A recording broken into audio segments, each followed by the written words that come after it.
All right, Coach Stacy Lynn here, and this is part 4 of my thoughts on social fires with Rock Leach and Dr. Phil Yarborough's discussion last night.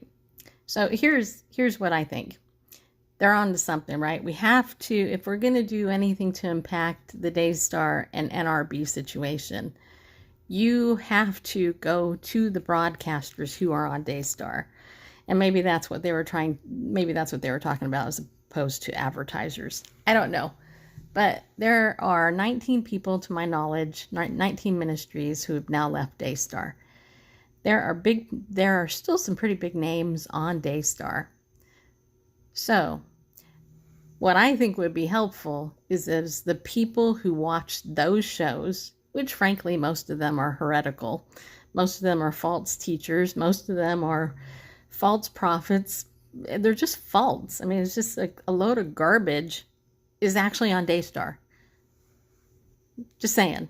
I mean, Daystar is the new TBN, right? And what I mean by that is the old TBN used to be nothing. It started out good, and then it got a ton of heretics on it.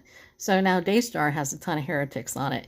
And I think TBN actually now has a few good people, but again, a lot of people. So if you are a fan of some of the good people on Daystar, like Jack Hibbs, just as an example, contact Jack Hibbs and say, hey, Pastor Jack Hibbs, why are you supporting Daystar? Why are you still on Daystar? Dr. David Jeremiah, he's pretty solid.